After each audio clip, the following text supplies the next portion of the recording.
Em 1997, uma frota de 1.000 caminhões pesados invadiu um parque nacional intocado.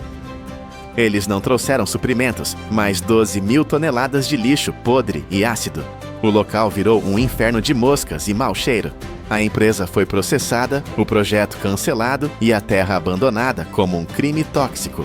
Mas quando voltaram 16 anos depois, encontraram algo que a ciência não conseguia explicar. Como o lixo mais nojento da indústria criou a floresta mais densa da região? Para entender esse milagre industrial, precisamos primeiro olhar para o chão. A Costa Rica é famosa por ser um paraíso verde, um gigante biológico que guarda 6% de toda a vida do planeta em um pedaço minúsculo de terra. Mas na década de 90, a região de Guanacaste escondia um segredo feio. Não era floresta, era um deserto verde, exaurido pela fome humana por carne. Durante décadas, essa terra não viu árvores, apenas cascos de gado. Milhares de bois pisotearam o solo dia após dia, compactando a terra até ela ficar dura como concreto. A chuva batia e escorria, sem penetrar. Os nutrientes desapareceram. E quando a terra morreu, um inimigo oportunista tomou conta.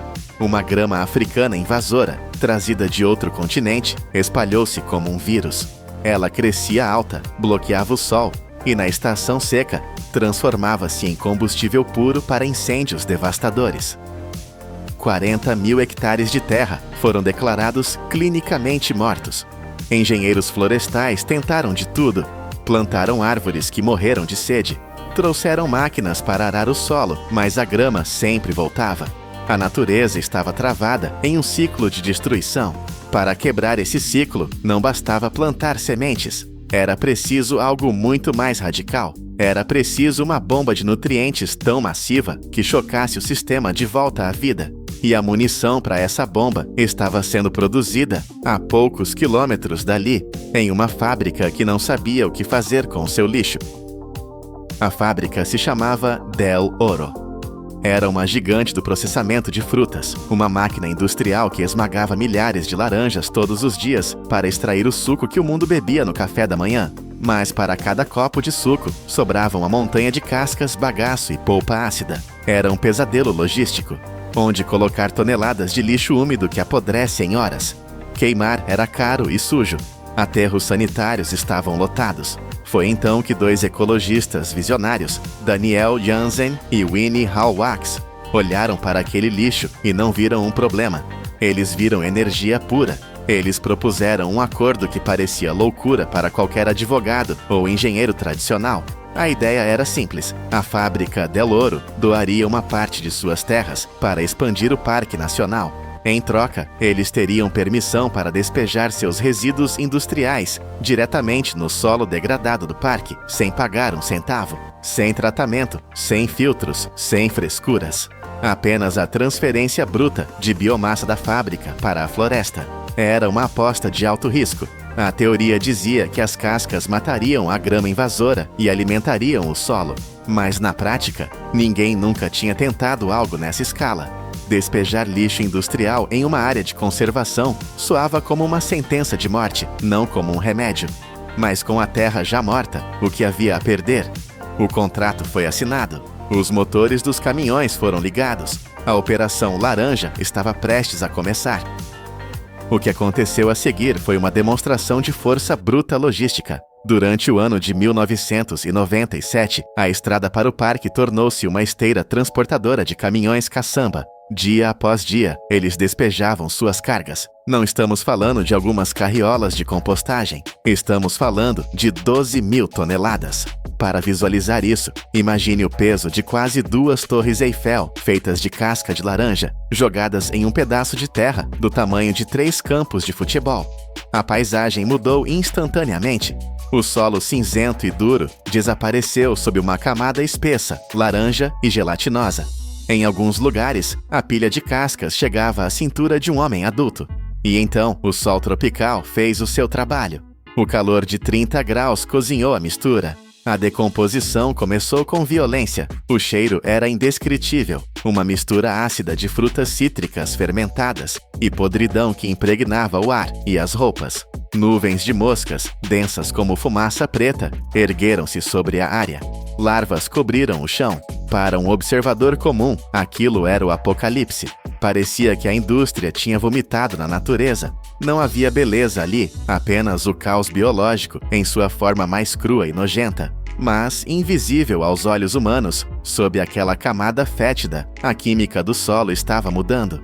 A grama africana, que resistiu a incêndios e secas, encontrou algo que não podia vencer: a escuridão total e o peso esmagador de toneladas de biomassa.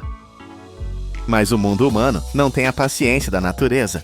Enquanto os micróbios começavam seu banquete silencioso, o barulho começou nos tribunais. A visão de caminhões despejando lixo em um parque nacional foi demais para a opinião pública. E pior ainda, atraiu a atenção da concorrência. A Tico Fruit, uma empresa rival que também produzia suco, ficou furiosa. Não porque se importassem com as moscas, mas porque a Del Oro tinha encontrado uma maneira gratuita de se livrar do lixo, enquanto a Tico Fruit ainda pagava caro por isso. Era uma guerra comercial disfarçada de preocupação ambiental. A Tico Fruit processou a Del Oro. Eles alegaram que as cascas eram lixo tóxico, que a acidez destruiria os rios locais e que as pragas destruiriam as plantações vizinhas. Foi uma batalha midiática suja. Manchetes gritavam sobre a destruição do parque. A pressão política montou. Os cientistas tentaram explicar que a feiura era temporária, que a decomposição era parte da cura. Mas ninguém quis ouvir. Em 1998, a Suprema Corte da Costa Rica bateu o martelo. O projeto foi declarado ilegal. Os cientistas foram expulsos.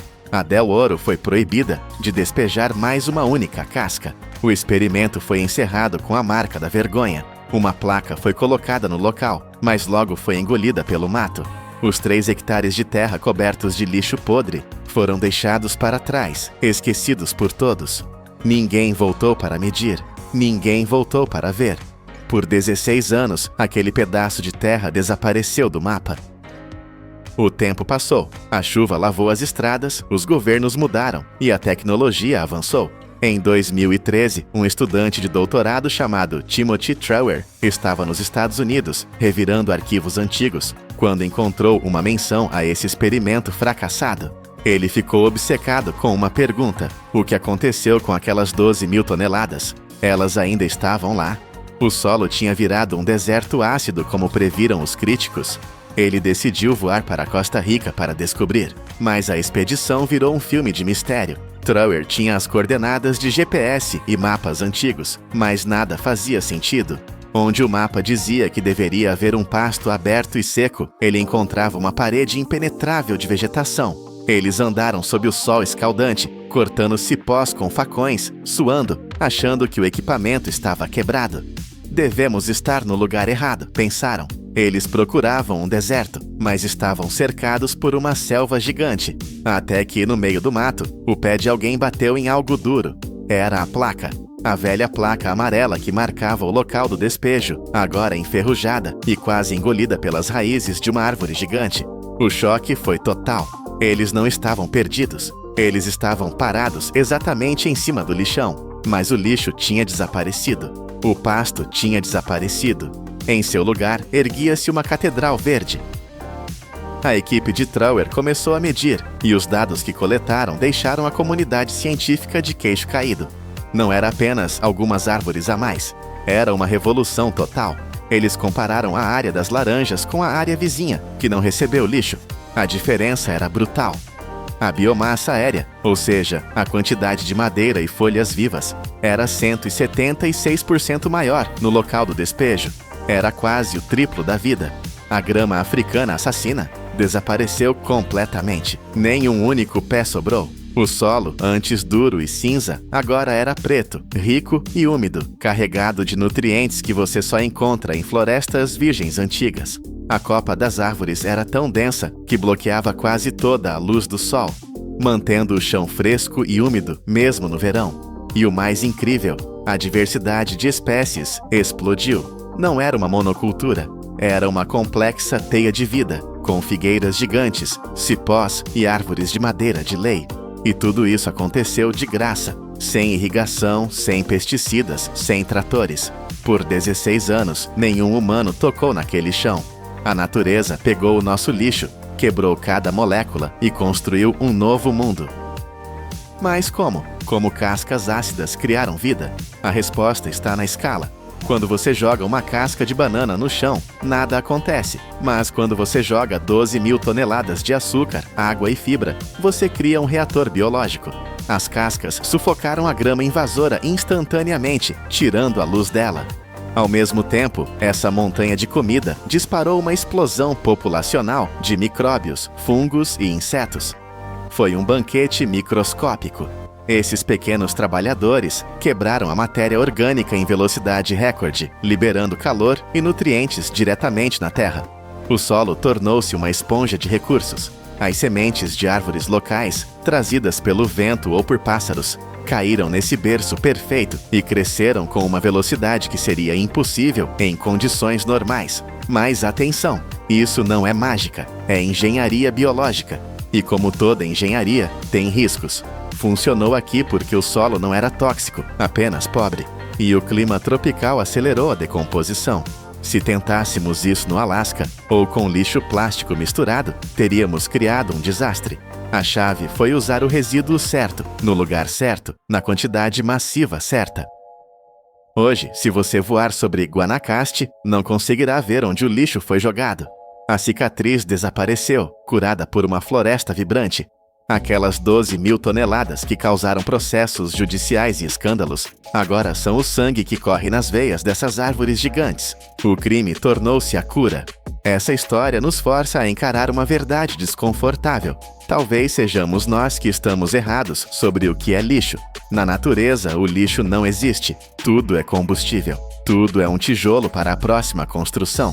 Nós gastamos bilhões tentando consertar a Terra com tecnologia delicada, quando às vezes, tudo o que o planeta precisa é que devolvamos a ele os recursos brutos que roubamos, mesmo que eles fedam, mesmo que pareçam feios. A lição da montanha de laranjas é clara. A natureza não precisa da nossa proteção estéril. Ela precisa da nossa colaboração bruta. Se cascas podres podem construir uma selva em 16 anos, o que mais estamos jogando fora hoje que poderia salvar o nosso amanhã? Pense nisso na próxima vez que espremer uma laranja. Sou o narrador do poder da indústria e nos vemos na próxima grande transformação. O Canadá construiu o que é, sem dúvida, a artéria de asfalto mais monstruosa do planeta. Imagine uma estrada com 18, às vezes 20 faixas de largura, pulsando com 500.000 de veículos todos os dias.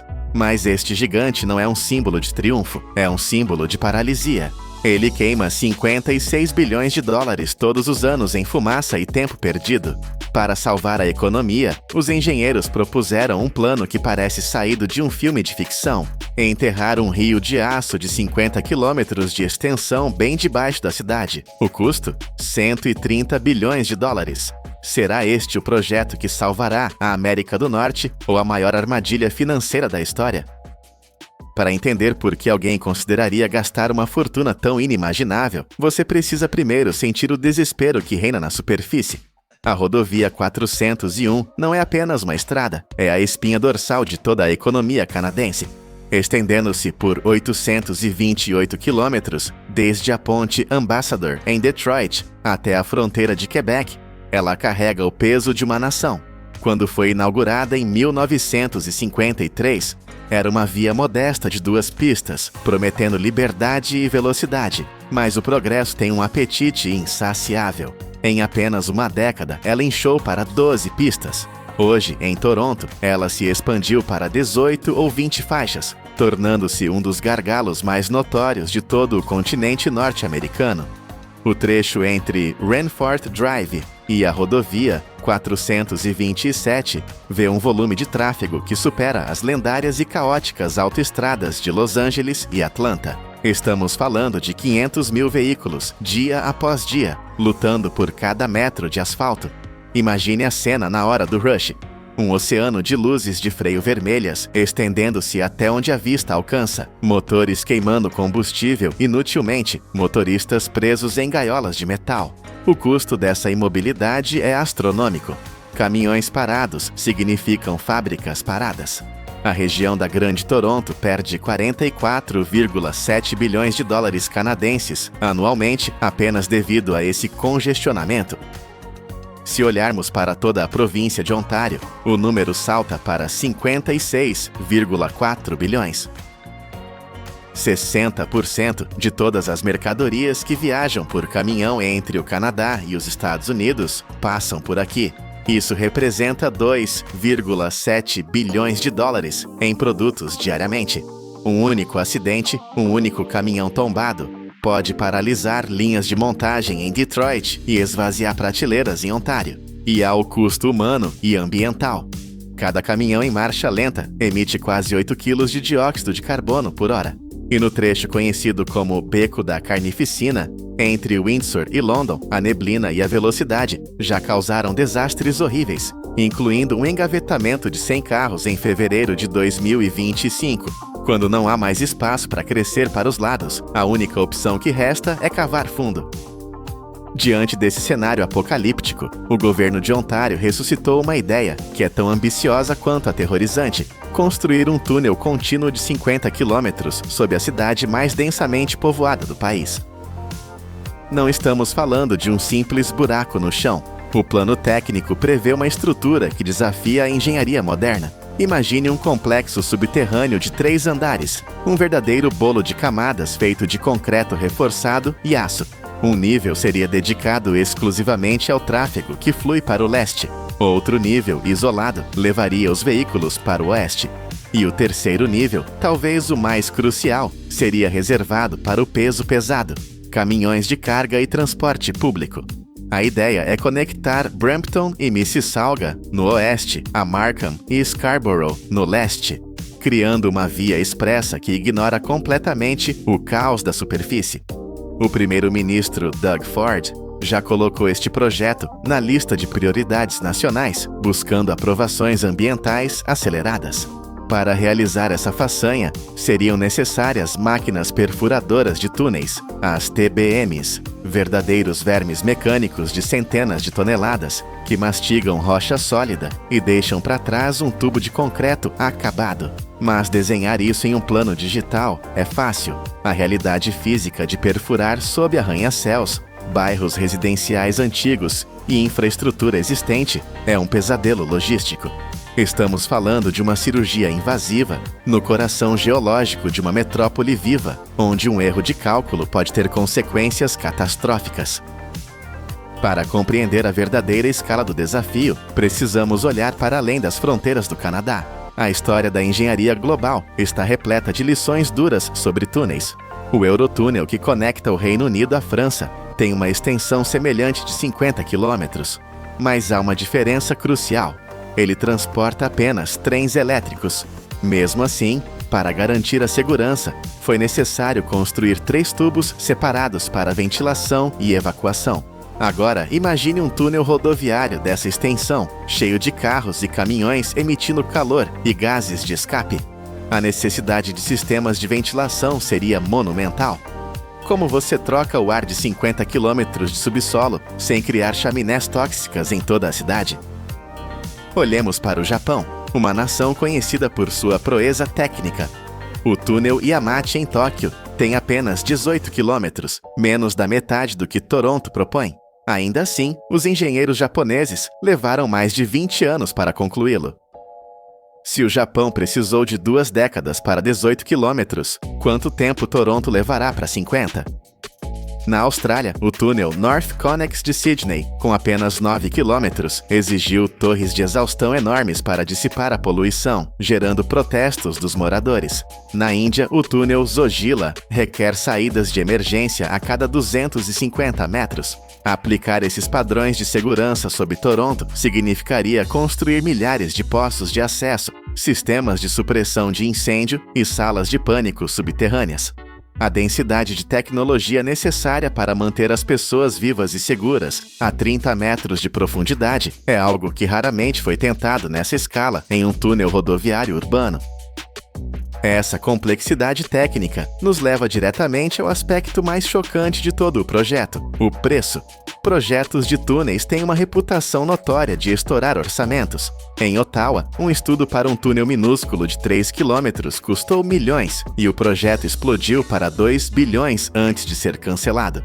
Em Seattle, o túnel SR-99, de apenas 3 quilômetros, custou 3,3 bilhões de dólares e sofreu anos de atrasos quando a máquina perfuradora quebrou no subsolo. Agora, aplique essa matemática ao monstro de Toronto. As estimativas iniciais mais conservadoras sugerem que apenas 10 quilômetros custariam 1,7 bilhões de dólares.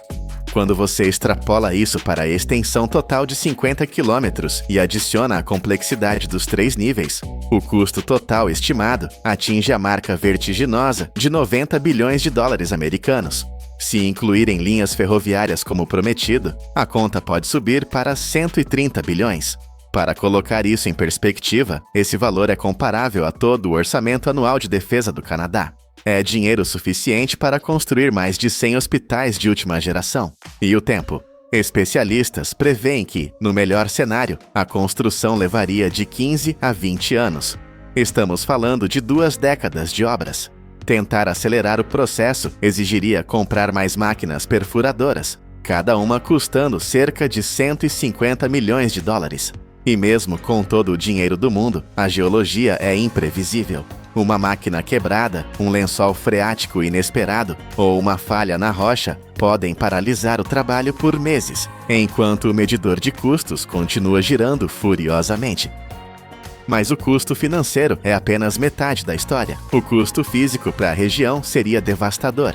Para abrir um buraco desse tamanho, os engenheiros teriam que remover dezenas de milhões de toneladas de terra e rocha. Imagine uma frota interminável de caminhões basculantes, dia e noite, transportando essa montanha de detritos para fora da cidade. Isso equivale a centenas de milhares de viagens, adicionando ainda mais tráfego e poluição às estradas que o projeto promete aliviar. Um estudo interno do governo sugere que a poluição do ar durante a construção poderia ser 20 a 30 vezes pior do que a de uma obra rodoviária normal. As comunidades locais vivem com medo do barulho constante, das perfuratrizes e da poeira fina que cobriria seus bairros. Há também o risco geológico real de subsidência, o solo assentando e afundando acima do túnel, o que poderia rachar fundações de casas e edifícios na superfície. Ambientalistas alertam que a rota proposta atravessa ecossistemas vitais, como o rio Don e áreas úmidas que servem de refúgio para a vida selvagem. Além disso, há a questão dos recursos. Um projeto dessa magnitude agiria como um buraco negro para materiais de construção. Ele sugaria todo o suprimento de concreto e aço de Ontário. Isso criaria uma escassez artificial, fazendo disparar os preços para qualquer outra pessoa que quisesse construir uma casa, um hospital ou uma escola. O mercado de construção da província poderia ficar paralisado, refém de um único megaprojeto. No entanto, apesar dos riscos titânicos e do caos potencial, há um argumento sedutor que mantém o projeto vivo. Se funcionar, os benefícios seriam transformadores. Modelos do Ministério dos Transportes mostram que, sem intervenção, até 2031, as viagens na atual rodovia 401 demorarão 90 minutos a mais do que hoje. O túnel promete apagar esse futuro sombrio. Ao desviar caminhões e trânsito de passagem para o subsolo, a superfície voltaria a fluir. Isso teria um efeito cascata em toda a cadeia de suprimentos da América do Norte. Fábricas em Detroit receberiam peças a tempo. Armazéns em Ontário operariam com eficiência máxima.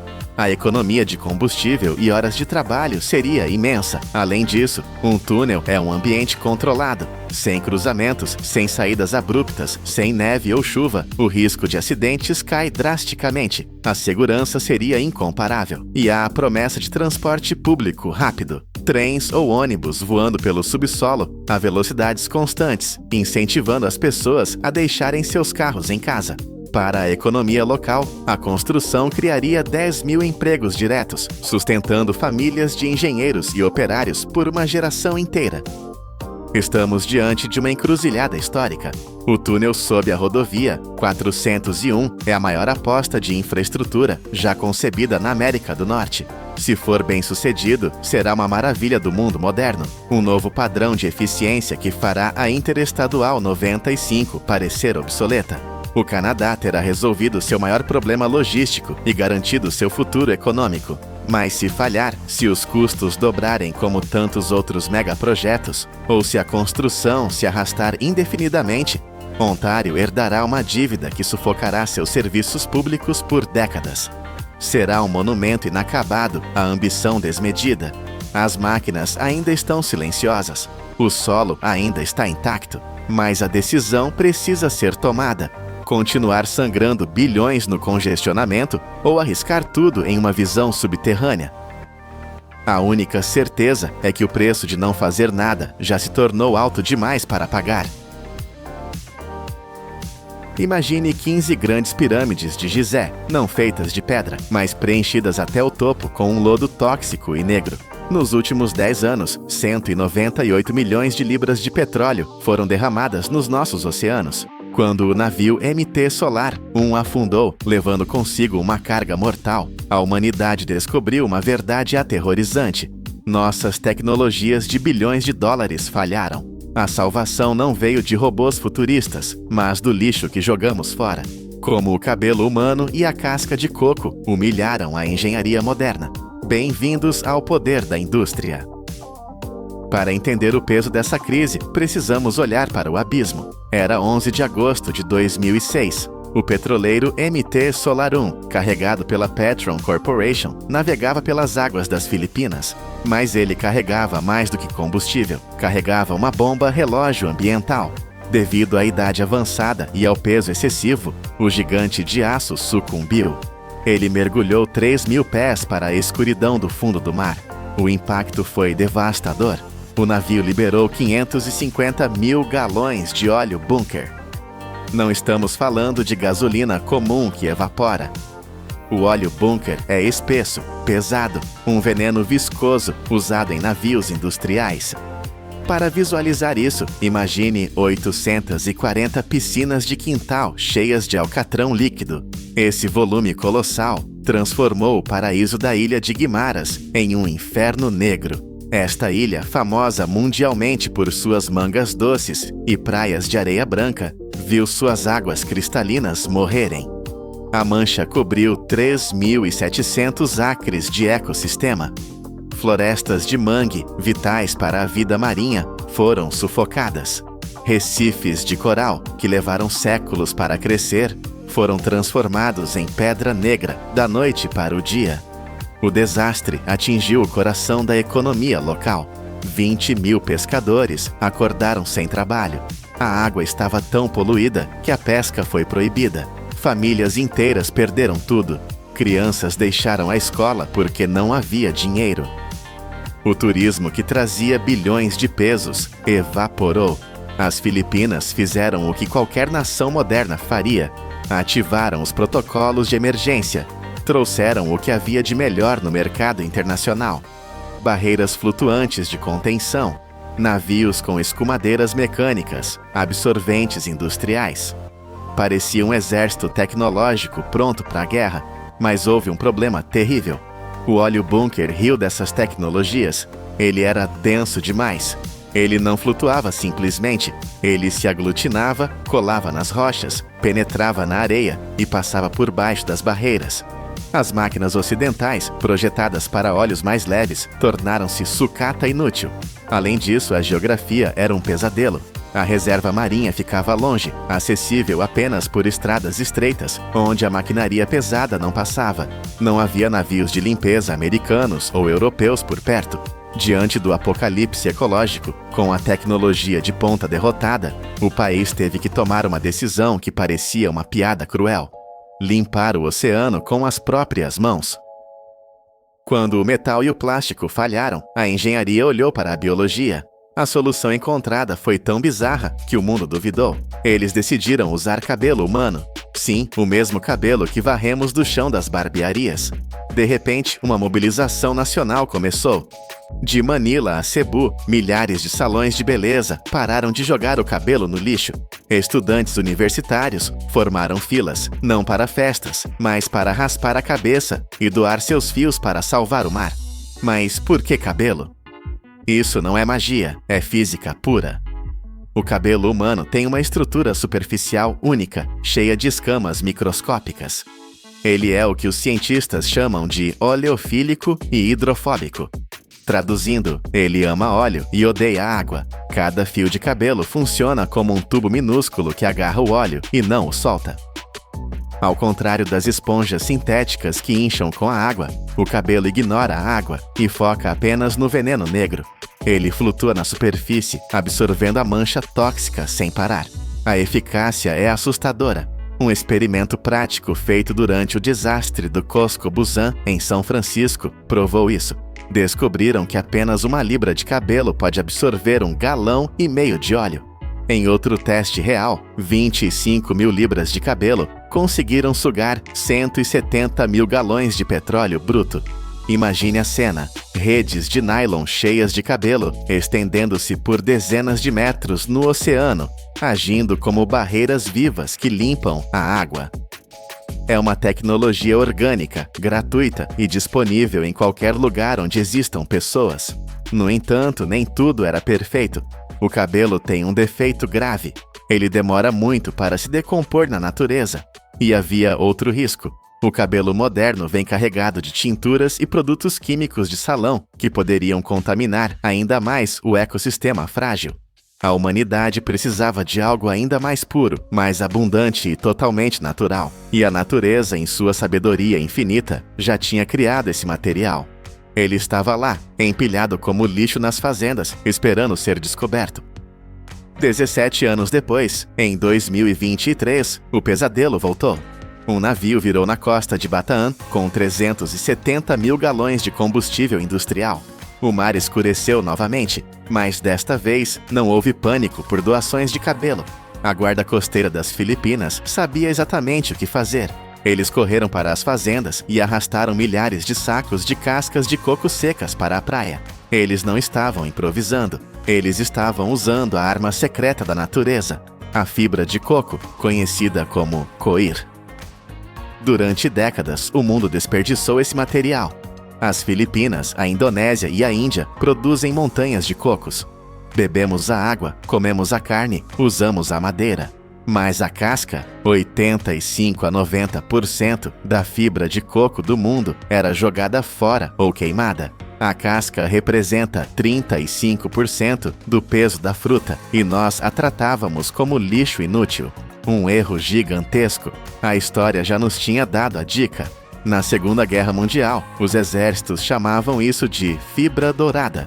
Eles usavam coco para fazer redes de camuflagem e coletes salva-vidas, porque descobriram que ele não apodrece na água salgada. A ciência moderna colocou a fibra de coco no microscópio e o que viu foi revolucionário. 45% da sua estrutura é lignina. Lignina é um polímero natural que age como um ímã superpotente para o óleo. É a maior concentração de lignina em qualquer planta do mundo. A estrutura da fibra é cheia de microcapilares, como milhões de canudos invisíveis. Em testes na Tailândia, a fibra de coco absorveu 30 vezes mais óleo do que a palha comum. Na Malásia, provaram que ela pode segurar o óleo por 72 horas sem soltar uma gota de volta na água. É a solução perfeita. Você joga a fibra no derramamento, ela suga o óleo instantaneamente. Depois você recolhe a rede, espreme o óleo para ser reciclado e pode usar a mesma fibra de novo. É um ciclo infinito. E quando a fibra finalmente se desgasta, ela vira adubo ou biocombustível. É 20 a 30 vezes mais barato que as barreiras de plástico e não polui o mar com microplásticos. De repente, o que era lixo virou ouro. O preço da fibra de coco triplicou. Fábricas surgiram apenas para criar essas barreiras. A ONU declarou oficialmente a fibra de coco como o absorvente de óleo biodegradável mais eficaz que a humanidade possui. Enquanto os agricultores salvam o oceano com coco, os cientistas nos laboratórios mais caros do mundo tentam competir. Nos Estados Unidos, o Laboratório Nacional de Argonne gastou anos e milhões para criar a Oleo Sponge. É uma obra-prima da química. Eles usam um processo chamado síntese de infiltração sequencial para revestir o poliuretano com moléculas que atraem óleo. Essa esponja pode absorver 90 vezes o seu próprio peso em óleo. É impressionante, sem dúvida. Mas é complexa, cara, e difícil de fabricar em massa para uma emergência imediata em uma ilha remota. No famoso MIT, engenheiros projetaram o Sea Swarm, um robô futurista movido a energia solar. Ele usa uma esteira de nanofios para lamber o óleo da água, trabalhando sozinho por semanas. A promessa era de um exército de robôs limpando os mares. Mas a realidade é dura. 10 anos se passaram e esses robôs ainda não foram vistos em nenhum grande desastre real. A tecnologia é frágil demais para a brutalidade do oceano aberto. No Canadá, foram por outro caminho: força bruta. A empresa Extreme Spill Technology criou navios que parecem tanques de guerra flutuantes. Eles funcionam em ondas de 3 metros e ventos fortes, condições que fariam outros barcos voltarem para o porto. O governo canadense comprou uma frota por 9,5 milhões de dólares. Eles funcionam, sim, mas o custo é astronômico. Estamos comparando navios de milhões de dólares e esponjas de nanotecnologia contra a humilde casca de coco, que custa centavos e cresce nas árvores. É uma lição de humildade para a alta tecnologia. Mas existe um lugar no mundo onde eles não dependem da sorte ou apenas de cocos: a Noruega. Este país rico e verde faz algo que parece loucura. Eles derramam óleo no mar de propósito. Todos os anos, sob controle estrito, eles jogam petróleo real nas águas geladas do norte. Por que fariam isso? Porque a Noruega vive do petróleo. 30% do orçamento do governo vem do ouro negro. Eles sabem que um erro pode destruir sua economia. Eles chamam isso de exercícios Oil on Water. Não é simulação de computador, é realidade. Eles testam seus navios, seus aviões sensores e suas barreiras no pior cenário possível. Ondas gigantes, frio congelante, vento uivante. Até a NASA já participou para testar seus sensores espaciais lá. Graças a essa audácia de treinar com o inimigo real, a Noruega tem a resposta mais rápida e eficiente do mundo. Eles provam que a única maneira de vencer um monstro é treinar lutando contra ele. Mas não se enganem, a guerra está longe de acabar. Os números mostram uma tendência assustadora. Os derramamentos de óleo estão aumentando de novo. Em 2024, 22 milhões de libras de óleo foram para o mar. Os navios estão ficando maiores, carregando mais carga, e as tempestades estão ficando mais violentas. Uma tempestade tropical, hoje, é 15 a 20% mais forte, capaz de partir um navio moderno ao meio. E o pior é o que não vemos: apenas 20 a 30% do óleo derramado é realmente recolhido. O resto, ele afunda. Ele se esconde na lama do fundo do oceano. Ele fica lá, silencioso, por 10, 20, 40 anos. É uma bomba relógio tóxica. Um recife de coral coberto de óleo pode levar 2 décadas para se recuperar, se é que vai se recuperar. No Brasil, óleo misterioso matou milhares de tartarugas bebês. Na Tailândia, zonas mortas foram criadas onde nenhum peixe sobrevive. O oceano não esquece. Começamos com a imagem de 15 pirâmides de petróleo sufocando nosso planeta.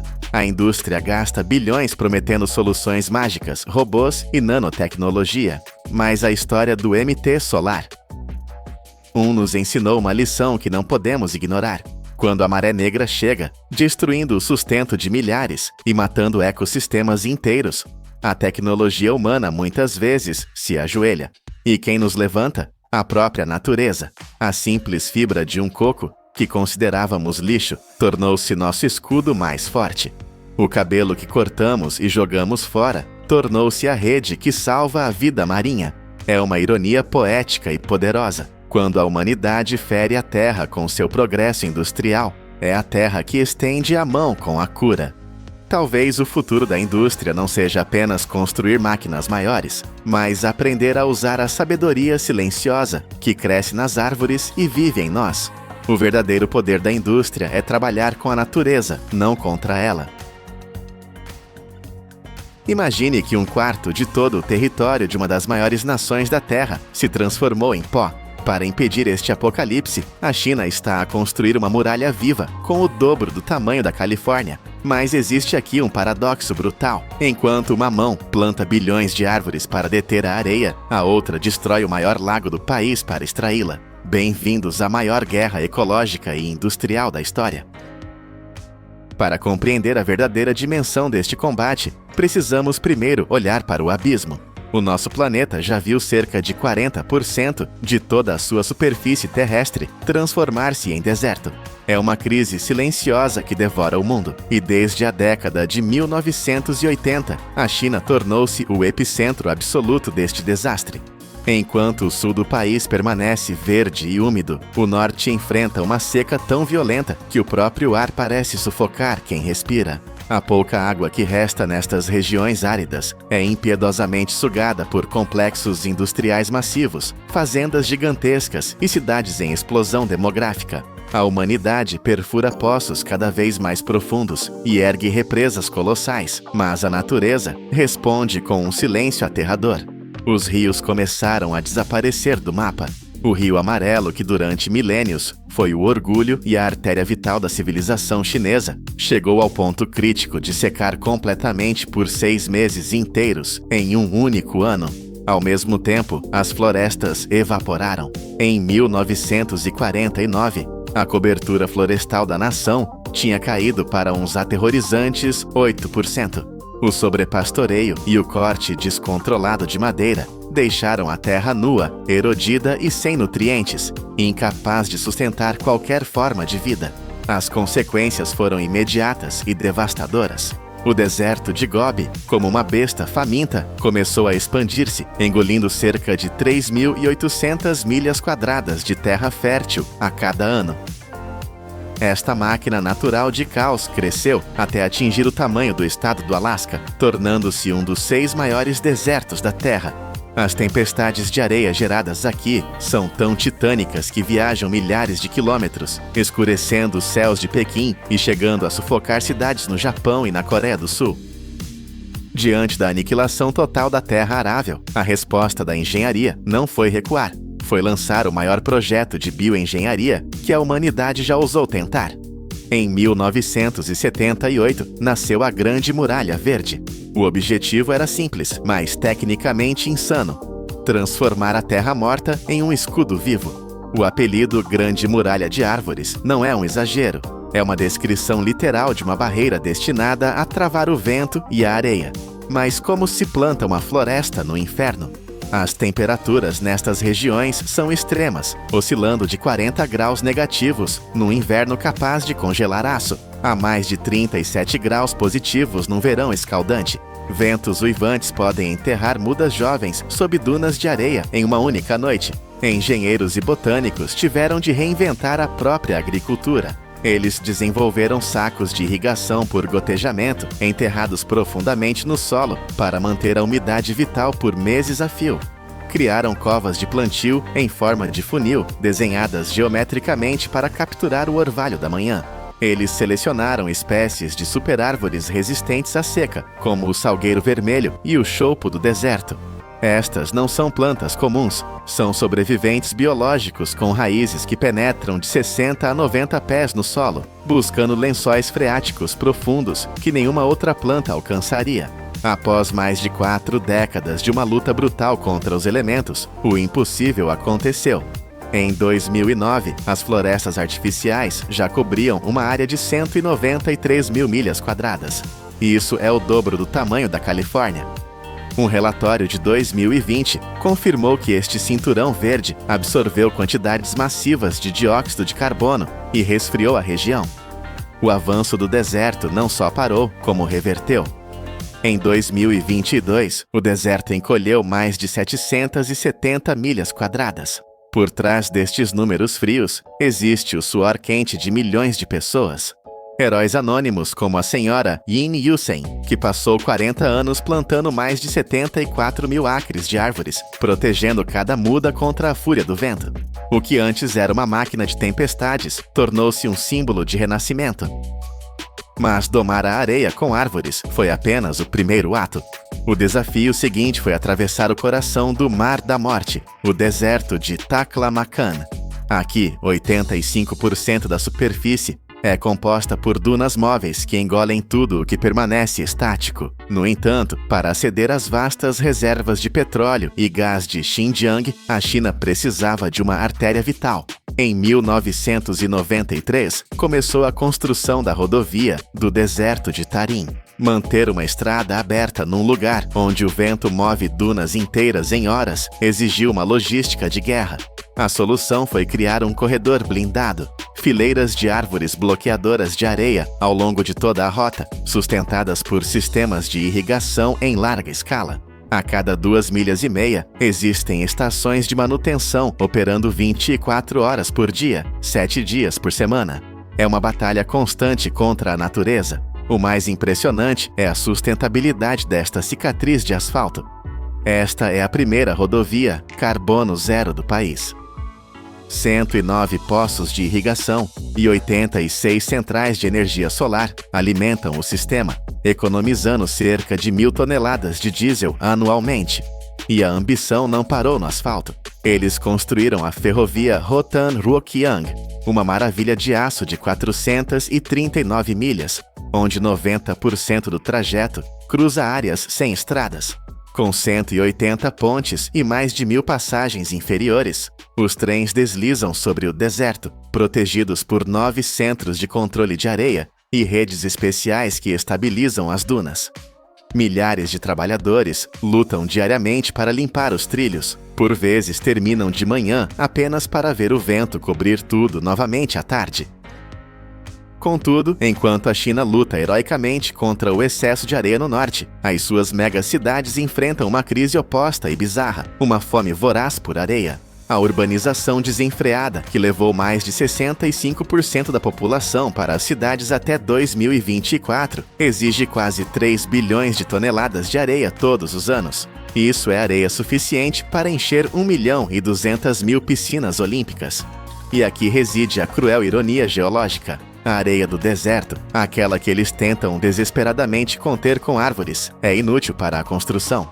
Seus grãos polidos pelo vento durante milênios são demasiado redondos e lisos. Eles não travam uns nos outros, falhando em criar o concreto forte necessário para arranha-céus. A única solução viável é minerar a areia áspera do leito dos rios e lagos. O epicentro desta extração predatória é o Lago Poyang, o maior lago de água doce da China. Todos os dias, centenas de barcos de dragagem, verdadeiros monstros mecânicos capazes de sugar 11.000 toneladas de areia por dia cada um, revolvem o leito do lago. O impacto é catastrófico. Em menos de 2 décadas, o nível da água caiu mais de 25%. O ecossistema aquático entrou em colapso. A população de aves migratórias caiu 90% e os estoques de peixes foram reduzidos quase pela metade. Pior ainda, o Lago Poyang funcionava como uma válvula de escape natural para as cheias do rio Yangtze. Agora, com o fundo escavado, as inundações de verão correm diretamente rio abaixo, ameaçando milhões de lares. É como se drenassem o Lago Michigan e Chicago perdesse o seu escudo. Apesar deste custo ambiental oculto e aterrorizante, a engenharia chinesa encontrou uma maneira de transformar a desolação absoluta em potência pura. Os desertos, muitas vezes vistos como terras mortas, possuem um recurso infinito, a radiação solar. Na orla do Gobi, ergue-se uma estrutura que parece saída de um filme de ficção científica. Uma torre de energia solar térmica de 850 pés de altura, equivalente a um prédio de 60 andares. Esta agulha brilhante é cercada por 12.000 espelhos gigantes que seguem o movimento do Sol como girassóis mecânicos. Durante o dia, todos estes espelhos focam a luz num único ponto no topo da torre, gerando um calor tão intenso que derrete sal para criar vapor e girar turbinas massivas. O sistema é engenhoso porque o sal fundido armazena calor, permitindo gerar eletricidade mesmo após o pôr do sol. Esta única usina produz 390 milhões de quilowatts-hora por ano, o suficiente para abastecer quase 100.000 casas americanas. Já no deserto de Kubuki, a visão aérea revela algo ainda mais espetacular e artístico. 196.000 painéis solares, dispostos no formato de um cavalo a galope, cobrindo mais de 15 milhões de pés quadrados. Esta usina colossal já gerou mais de 2 bilhões e 300 milhões de quilowatts-hora de eletricidade verde. Isso significa poupar a queima de 760 mil toneladas de carvão e evitar emissões equivalentes a remover 400 mil carros a gasolina das estradas num único ano. Onde antes havia apenas o silêncio da morte, agora existe uma máquina de energia limpa visível do espaço. A guerra contra a areia está longe de terminar, mas as armas estão mudando. A meta para 2050 é criar um anel verde contínuo ao redor de todo o norte, expandindo as florestas por 137 mil milhas quadradas. Isso é uma área do tamanho do Novo México e Arizona combinados. Mas o futuro não depende apenas de paz e força bruta. A inteligência artificial está a assumir o comando da natureza. Sistemas avançados de monitoramento florestal agora rastreiam a umidade do solo, a velocidade do vento e a saúde de cada planta em tempo real. A irrigação inteligente, alimentada por aquela mesma energia solar do deserto, entrega a quantidade exata de água automaticamente a cada setor, garantindo que as mudas sobrevivam mesmo nas secas mais longas. Imagine um exército de árvores cuidado por um cérebro digital. Além disso, as fileiras de choupos e salgueiros criaram um novo cinturão econômico. A colheita de plantas do deserto e ervas medicinais transformou a linha de frente ecológica numa fonte de renda vital para milhares de famílias locais. Começamos esta jornada com a imagem de uma tempestade de areia capaz de sufocar civilizações.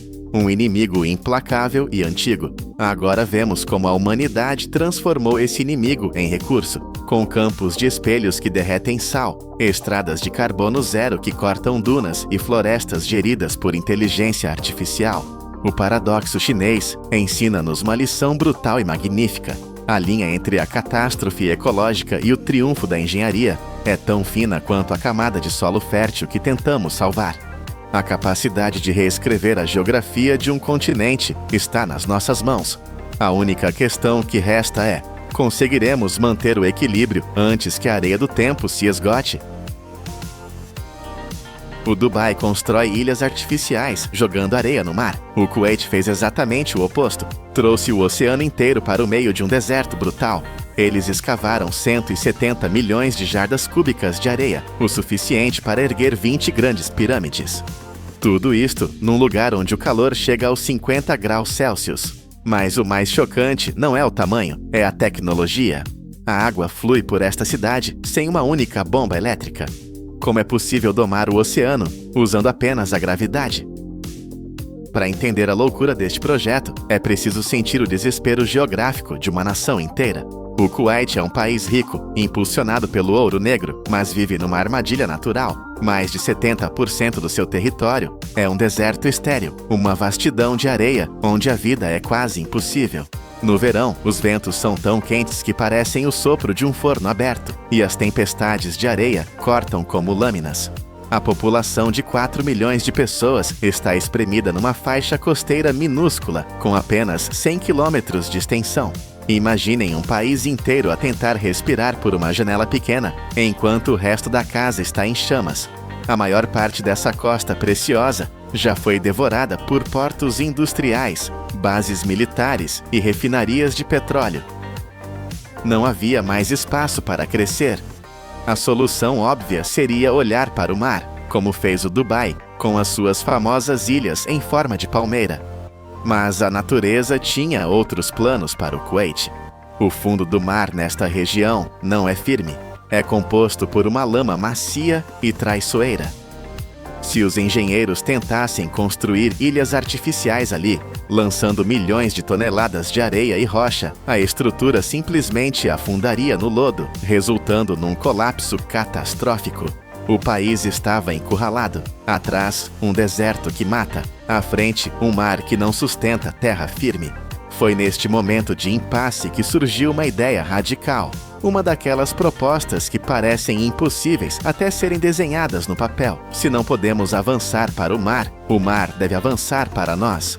A proposta era uma inversão total da lógica de construção. Em vez de criar terra na água, eles iriam escavar a terra para deixar a água entrar.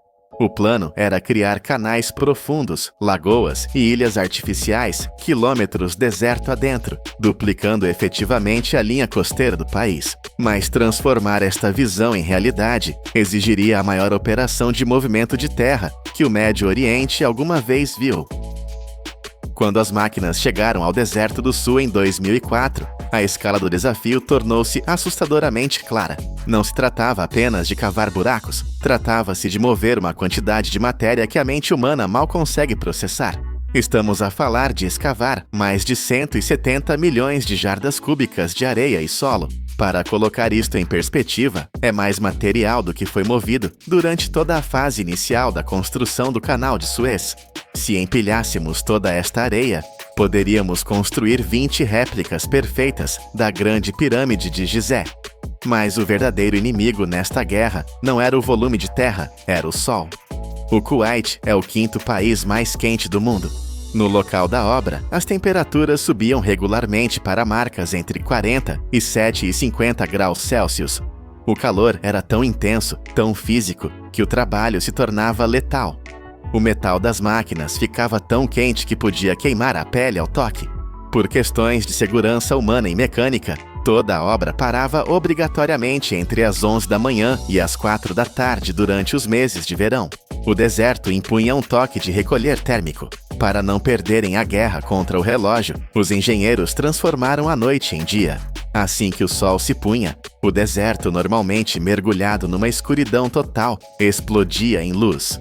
13.000 projetores de alta potência eram ligados simultaneamente, iluminando o canteiro de obras com uma intensidade de estádio de futebol. Sob este brilho artificial, um exército de 3.000 trabalhadores, vindos de mais de 20 nações diferentes, operava em turnos contínuos, 24 horas por dia, 7 dias por semana. O som era ensurdecedor. Uma frota de 29 bulldozers gigantes rasgava a crosta terrestre, 70 escavadoras mordiam o solo sem parar, e 113 caminhões pesados formavam filas intermináveis, transportando montanhas de terra. Era uma coreografia mecânica brutal, uma demonstração de força bruta contra um ambiente que não queria ser mudado. A quantidade de asfalto utilizada para pavimentar as novas estradas seria suficiente para cobrir 703 campos de futebol.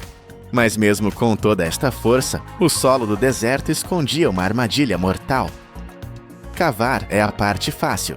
O problema é construir uma cidade de arranha-céus e mansões sobre o que restou.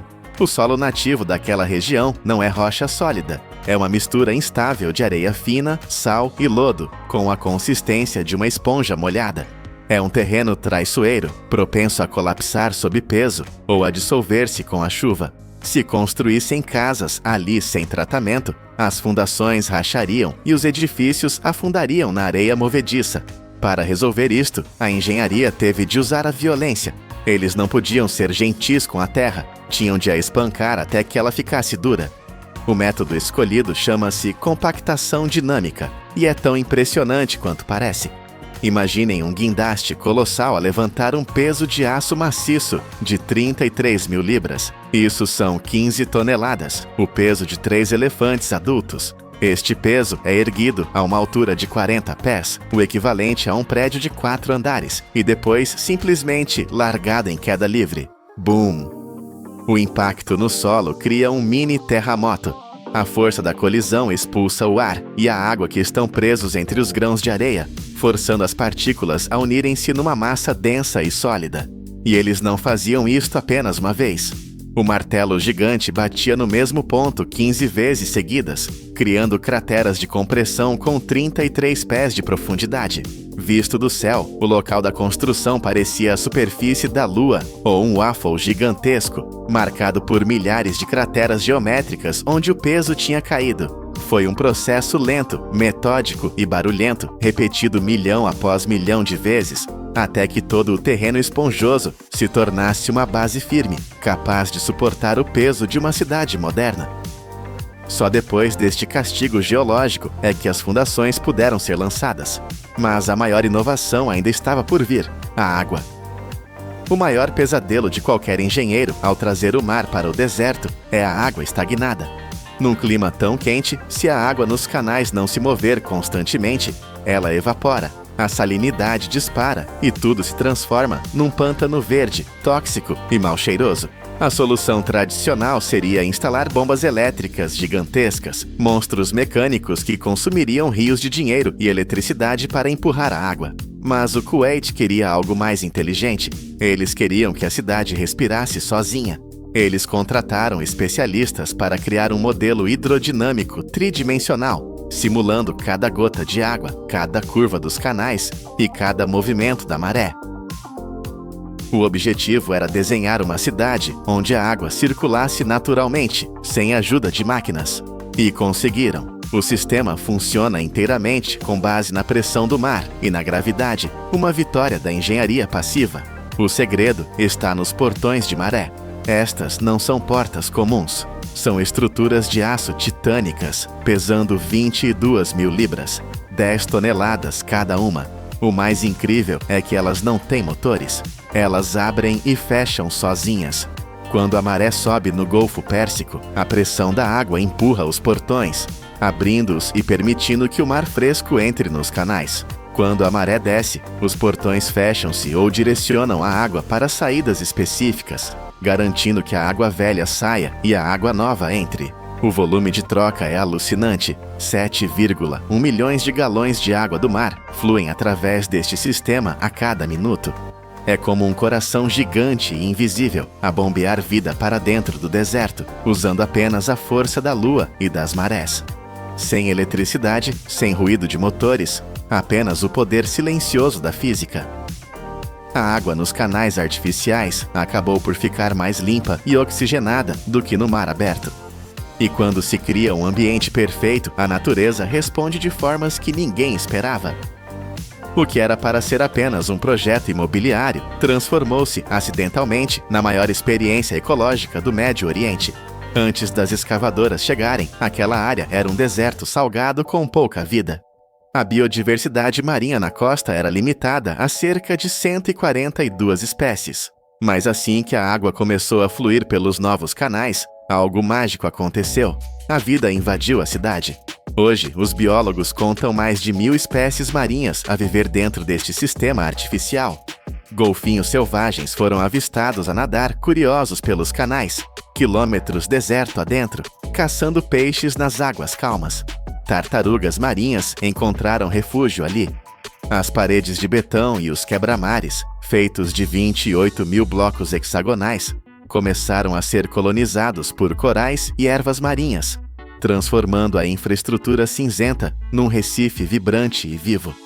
A cidade tornou-se um berçário gigante.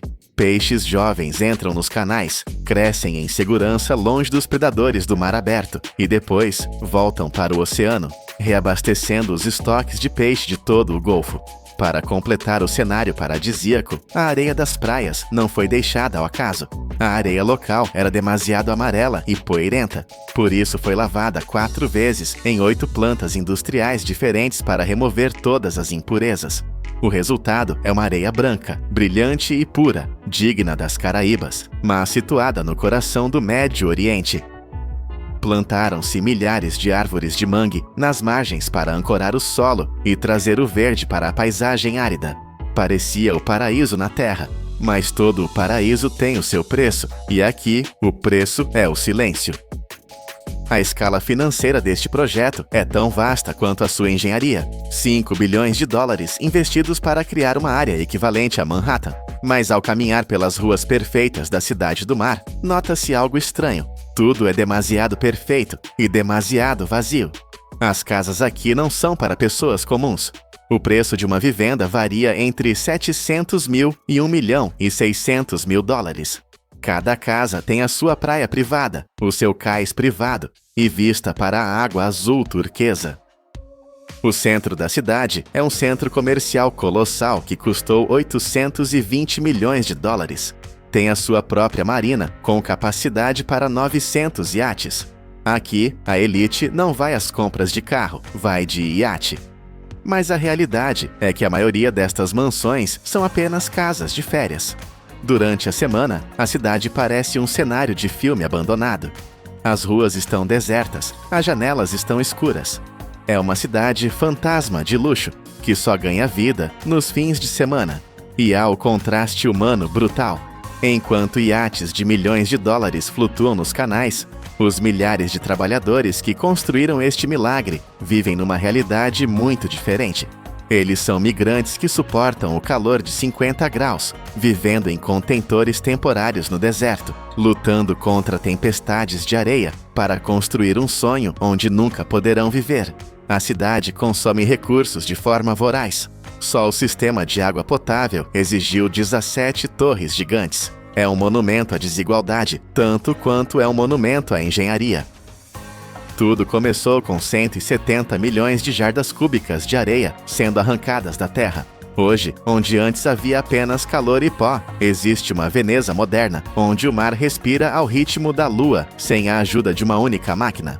O Kuwait provou que é possível reverter a natureza, trazendo o oceano para o deserto e criando vida onde ela não existia. A escala é inegável, a tecnologia é passiva e brilhante, mas a pergunta que ecoa no silêncio destas ruas de luxo é pesada. Será este o modelo para salvar o nosso futuro climático? Ou é apenas a miragem mais cara da história? Um oásis de 5 bilhões de dólares construído para ficar vazio? Imaginem um engarrafamento de 70 quilômetros, uma serpente de metal e fumaça, onde 50 milhões de toneladas de carga ficam presas todos os anos, tentando atravessar uma única passagem nos Alpes. Mas a 1,7 km abaixo desse caos, uma batalha de 8 bilhões de euros está acontecendo. Engenheiros não estão apenas cavando um buraco, eles estão tentando transformar a montanha em uma planície, desafiando a própria gravidade.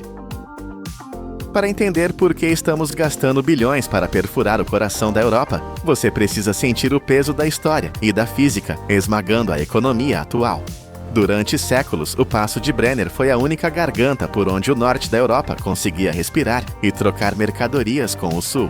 Em 1867, construímos uma ferrovia sobre ele, e na época foi um triunfo. Mas o que era um milagre no século XIX, hoje se tornou uma armadilha mortal para a eficiência. O problema é a gravidade. A antiga linha férrea serpenteia montanha acima com uma inclinação de 2,6%. Pode parecer um número pequeno se você estiver subindo a pé, mas para um trem de carga moderno, carregado com milhares de toneladas de aço, madeira ou eletrônicos, essa inclinação é um muro vertical. A física é implacável. Quanto mais íngreme a subida, menos peso a locomotiva consegue puxar. O resultado é humilhante.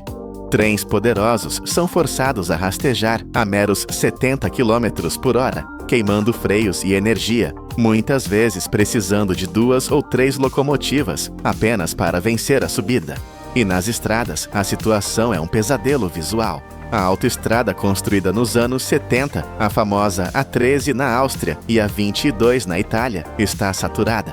De 3 milhões de toneladas de carga transportadas por caminhões em 1970, saltamos para números que desafiam a lógica. Hoje, 2,5 milhões de caminhões rugem por essas curvas todos os anos. É uma torrente incessante de borracha e diesel que transforma os pitorescos Alpes em um corredor de poluição sonora e atmosférica. As restrições impostas para salvar o meio ambiente apenas criam filas de caminhões que se estendem por 43 milhas, paralisando o comércio. A Europa está sofrendo um ataque cardíaco logístico e a única cirurgia possível é radical: parar de tentar passar por cima da montanha e começar a passar através dela. É aqui que entramos no ventre da besta. O projeto do túnel de base do Brenner, ou BBT, é uma das obras de engenharia mais audaciosas já concebidas pela humanidade. Esqueça a ideia de um simples túnel escuro. O que está sendo construído aqui é uma catedral subterrânea, um sistema complexo de galerias que faria as pirâmides parecerem brinquedos de criança. A escala é aterrorizante. Estamos falando de 2 tubos principais, cada um com 8 metros de diâmetro, correndo paralelos por 55 quilômetros. Mas a extensão não é o número mais chocante. O verdadeiro desafio é a profundidade. No ponto mais crítico, o túnel mergulha a 1.730 metros abaixo dos picos de rocha sólida. Para colocar isso em perspectiva, imagine empilhar 2 edifícios Burj Khalifa, o prédio mais alto do mundo, de cabeça para baixo, dentro da terra, e ainda assim você mal tocaria o teto do túnel. A essa profundidade, as regras do jogo mudam. A pressão da rocha acima é esmagadora, tentando fechar o buraco a cada segundo. E há o calor. O núcleo da montanha é quente, com temperaturas que podem transformar o canteiro de obras em um forno se não houver ventilação massiva. O projeto é tão vasto que os engenheiros não podiam simplesmente começar a cavar e esperar pelo melhor. Em 2007, eles iniciaram a perfuração de um túnel exploratório, que corre entre os dois tubos principais. Esse túnel menor é os olhos da operação, sondando a geologia traiçoeira anos à frente das escavações principais. No futuro, ele servirá para drenagem e manutenção, garantindo que a artéria principal nunca pare. E para garantir a segurança em um ambiente tão hostil, a cada 37 quilômetros existem estações de emergência subterrâneas colossais, verdadeiros bunkers de sobrevivência escavados na rocha, capazes de proteger centenas de pessoas se o impensável acontecer. Estamos reescrevendo o mapa geológico da Terra, criando um novo nível zero, onde antes existia apenas abismo. Para devorar uma montanha desse tamanho, a força humana não é suficiente. Precisamos de monstros mecânicos. Entram em cena as tuneladoras, ou TBMs, fornecidas pela gigante alemã Herrenknecht. Estas não são simples máquinas, são fábricas móveis de 200 metros de comprimento, pesando 1.800 toneladas cada uma. Imagine 30 tanques de guerra fundidos em uma única linha de aço e tecnologia. E você começa a entender o poder dessas bestas. O projeto utiliza várias delas simultaneamente, cada uma batizada com um nome, como a famosa Virginia ou a Gripper. A operação dessas máquinas é um espetáculo de violência controlada. Na frente, uma cabeça de corte giratória de 8 metros de diâmetro, cravejada com discos de aço ultra duro, pressiona contra a face da rocha com milhares de toneladas de força. Quando a máquina liga, ela tritura granito e guinai-se como se fossem açúcar. O barulho é ensurdecedor, o chão treme e a poeira é instantânea. Mas o que acontece dentro da máquina é pura elegância. Enquanto a cabeça destrói a montanha na frente, o corpo da máquina constrói o túnel atrás. Braços robóticos pegam segmentos de concreto pré-fabricados, cada um pesando toneladas, e os encaixam perfeitamente nas paredes recém-escavadas, criando um anel hermético. É um ciclo contínuo de destruição e criação. A máquina Virginia, por exemplo, entrou para a história ao avançar 860 metros em um único mês. Isso é quase 1 quilômetro de rocha sólida, que levou milhões de anos para se formar, sendo apagada em 30 dias. Essas máquinas são a prova de que, com a tecnologia certa, não existe obstáculo intransponível.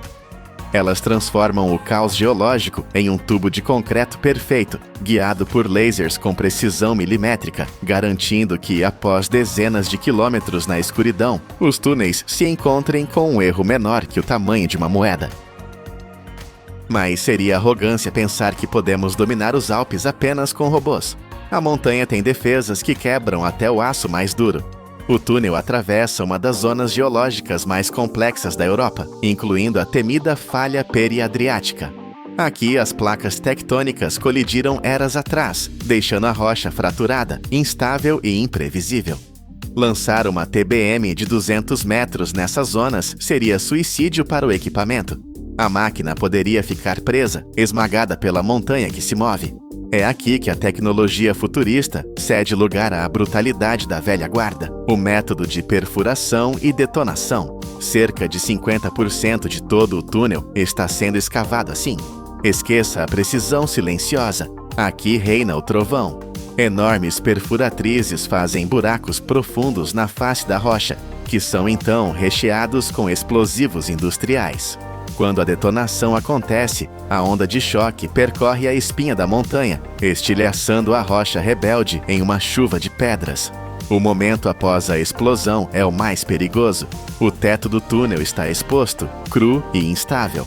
A equipe corre contra o tempo. Máquinas projetam concreto líquido, o shotcrete, diretamente nas paredes para criar uma casca endurecida instantânea, enquanto parafusos de ancoragem de vários metros de comprimento são cravados na rocha para costurar as fraturas. É uma guerra de trincheiras nas profundezas, onde a química dos explosivos e a coragem dos mineiros abrem caminho metro a metro. Enfrentamos 5 tipos diferentes de rocha, e cada metro avançado é uma vitória conquistada com suor, barulho e perigo constante. É a engenharia em sua forma mais visceral. Toda essa destruição gera um subproduto colossal. Ao escavar esses túneis, estamos removendo 21 milhões de metros cúbicos de rocha. Para você visualizar, isso é entulho suficiente para encher arranha-céus inteiros. Se tentássemos tirar tudo isso usando caminhões convencionais, precisaríamos de uma frota de 190 caminhões pesados saindo do túnel a cada hora, dia e noite. Imagine um caminhão saindo a cada 20 segundos. Isso criaria, ironicamente, o maior engarrafamento de caminhões de lixo do mundo, paralisando a obra e as estradas que estamos tentando salvar. A solução foi transformar o subsolo em uma autoestrada de detritos. A Herrenknecht projetou um sistema de esteiras transportadoras gigantescas que correm ao longo de todo o túnel. É como um rio de borracha e aço que flui sem parar. Essas esteiras têm a capacidade insana de mover 5.000 toneladas de rocha por hora. O material flui para fora da montanha silenciosamente, sem emitir fumaça, sem criar trânsito. E o mais impressionante, esse lixo é ouro. Parte da rocha extraída é processada ali mesmo, triturada e misturada para fazer o próprio concreto que reveste o túnel. O que era obstáculo vira estrutura. O restante é usado para paisagismo e aterros controlados. É um ciclo logístico perfeito, onde a montanha que estamos destruindo nos dá a matéria-prima para construir nossa passagem. Sem esse sistema de esteiras, o projeto de 8 bilhões de euros teria sufocado em seu próprio pó nos primeiros meses. Todo esse esforço, o calor, as explosões e os bilhões investidos convergem para um único objetivo geométrico: criar uma linha plana. Quando o último metro de trilho for assentado, previsto para o início da década de 2030, teremos realizado um milagre. O novo túnel de base do Brenner elimina a inclinação assassina dos Alpes. O novo gradiente será quase horizontal, variando entre 0,4% e 0,7%. A diferença é brutal. Para uma locomotiva, é como sair de uma escalada íngreme e começar a patinar no gelo. Trens de carga não precisarão mais rastejar. Eles poderão viajar a 120 km por hora, puxando o dobro do peso com facilidade. O que antes levava horas de luta mecânica, agora será um disparo rápido e silencioso. Mas a revolução humana é ainda maior. Para os passageiros, o tempo vai colapsar. A viagem de Innsbruck a Bolzano, que hoje leva 2 horas tortuosas contornando precipícios, será feita em apenas 50 minutos. Trens de alta velocidade voarão pela escuridão do túnel a 250 km por hora. O passo de Brenner deixará de ser uma barreira e se tornará um teletransporte. E isso é apenas uma peça do quebra-cabeça. O BBT é a chave do corredor escandinavo-mediterrâneo, uma mega rota de 3.000 milhas que conecta Helsinki, no gelo do norte, até Valletta, no calor de Malta. Estamos costurando o continente europeu, unindo o norte e o sul com uma linha ininterrupta de eficiência.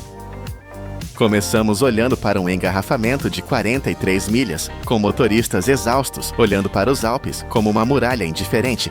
Em breve, essa imagem será apenas uma memória. Em 2032, essas montanhas se tornarão transparentes. O que a natureza levou eras para erguer como um muro, a engenharia humana transformou em uma porta aberta. O túnel de base do Brenner é a prova de que não existem barreiras absolutas quando a necessidade encontra a tecnologia. Onde hoje existe fumaça e atraso, amanhã existirá o fluxo limpo e veloz. Estamos remodelando a crosta do nosso planeta para servir ao nosso futuro, transformando a pedra bruta na artéria vital de uma civilização. Isso é o verdadeiro poder da indústria.